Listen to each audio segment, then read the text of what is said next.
In the middle of the 13th century, a terrifying force swept across Asia and the Middle East with a speed and brutality the world had rarely witnessed before. The Mongol Empire. From the steppes of Central Asia, the armies of Genghis Khan and his successors expanded across vast territories, destroying kingdoms, toppling dynasties, and reshaping the political map of Eurasia. Cities that had stood for centuries collapsed in a matter of days. Entire regions fell under Mongol control. By the year 1258, the Mongols had delivered one of the most shocking blows in Islamic history: the destruction of Baghdad, the capital of the Abbasid Caliphate, once the center of learning and political authority in the Muslim world, fell to the army of Hulagu Khan. The city was devastated, and the Abbasid Caliphate in Iraq came to an end. For many observers at the time, the Mongol advance appeared unstoppable. After Baghdad, the Mongols continued westward, conquering major cities across Persia and Syria. Damascus fell, Aleppo fell. Across the region,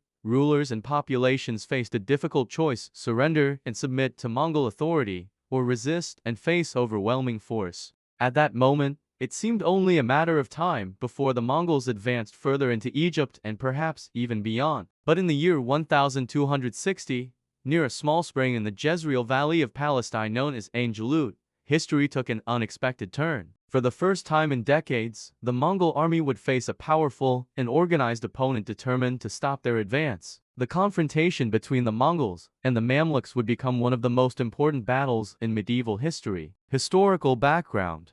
To understand the significance of Ain Jalut, it is necessary to understand the political and military situation of the time. By the mid-13th century, the Mongol Empire had become the largest contiguous land empire. Its armies were known for exceptional mobility, disciplined cavalry tactics, and ruthless psychological warfare. Mongol commanders frequently demanded surrender from cities before attacking. Those who resisted were often subjected to devastating consequences. Hulagu Khan, a grandson of Genghis Khan, had been sent westward by the Mongol leadership to expand Mongol authority in the Middle East. His campaigns led to the fall of several major centers of power, including the Abbasid capital of Baghdad in 1258. Following the destruction of Baghdad, the Mongols continued their advance into Syria. Several cities surrendered quickly, recognizing the military superiority of the Mongol forces. Meanwhile, another major power existed further south: the Mamluk Sultanate of Egypt. The Mamluks were a military elite originally composed of enslaved soldiers who had risen to power in Egypt. By the 13th century, they had established a strong and disciplined military state centered in Cairo. When news of the Mongol advance reached Egypt, the Mamluk leadership understood the seriousness of the threat. At that time, the Mamluk Sultan was Qutuz, a ruler determined to resist Mongol expansion rather than submit to it. The Mongol challenge in 1260, Hulagu Khan sent envoys to the Mamluk court in Cairo demanding submission. The message was clear: Egypt should surrender and recognize Mongol authority, just as other regions had done. Sultan Qutuz made a dramatic decision. Instead of submitting, he ordered the execution of the Mongol envoys. Their heads were displayed publicly in Cairo. This act sent a powerful signal: the Mamluks would resist. Soon afterward, the Mamluk army prepared to march north to confront the Mongol forces. One of the key military leaders of the Mamluk army was Baybars, an experienced and capable commander who would later become one of the most famous rulers in Mamluk history. At the same time, circumstances within the Mongol Empire affected the size of the Mongol army in the region. After the death of the great Khan Menk in 1259, Hulagu returned east with a large portion of his forces to participate in political matters related to the succession. This left a smaller Mongol force in Syria under the command of the general Kitbaka. Despite the reduced numbers, Mongol forces still maintained a reputation for battlefield dominance. The march toward confrontation: the Mamluk army advanced north through the Sinai Peninsula and into the Levant. Along the way, they passed through territories controlled by the Crusader states.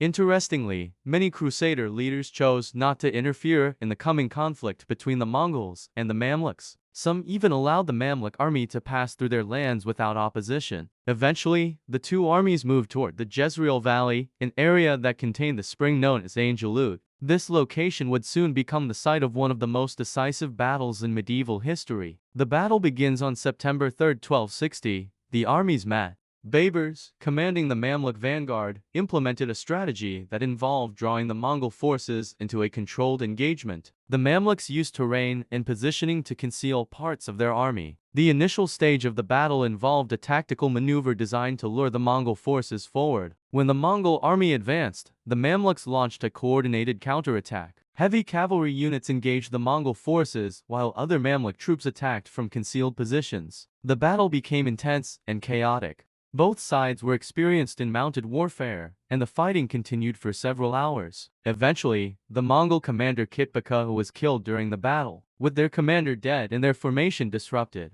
Mongol forces began to retreat. For the first time in many years, a major Mongol field army had been defeated in open battle. Immediate consequences. The victory at Ain Jalut had immediate strategic consequences. First, it halted the Mongol advance toward Egypt. Second, it allowed the Mamluks to regain control over Syria. Cities that had previously fallen under Mongol influence were gradually brought back under Mamluk authority. In the years that followed, the Mamluks would continue to defend the region against further Mongol attempts to expand westward. Although the Mongol Empire remained powerful in other regions, Ain Jalut marked a turning point in their expansion toward the Western Islamic world. Historical significance. The importance of the Battle of Ain Jalut cannot be overstated. Historians often describe it as one of the first major defeats suffered by the Mongol military machine in the Middle East. The battle demonstrated that Mongol forces, while extremely formidable, were not invincible. It also established the Mamluk Sultanate as the dominant military power in the eastern Mediterranean region for the following centuries.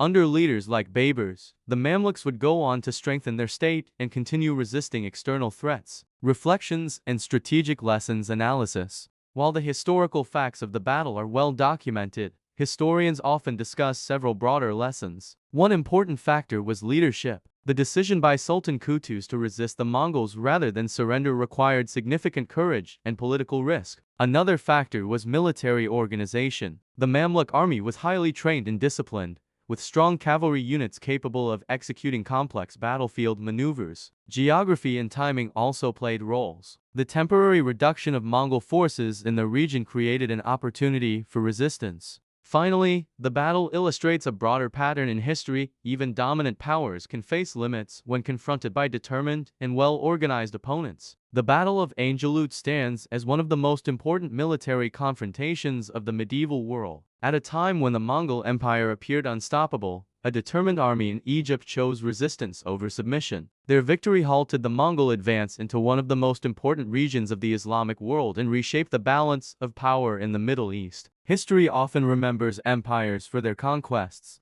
but sometimes, the battles that truly change the course of history are the ones that stop those conquests. And Ain Jalut was one of those moments. It was the moment when the Mongol expansion into the region met a force strong enough to push back. A moment when history turned in an unexpected direction. And it leaves us with an important question: was the Mongol advance truly unstoppable, or did it simply take the right leadership, strategy, and determination to finally bring it to a halt? History offers many interpretations, but tell us what you believe in the comments. And if you enjoy historical documentaries like this one, consider subscribing to the channel for more stories that shape the world. Wish you the best.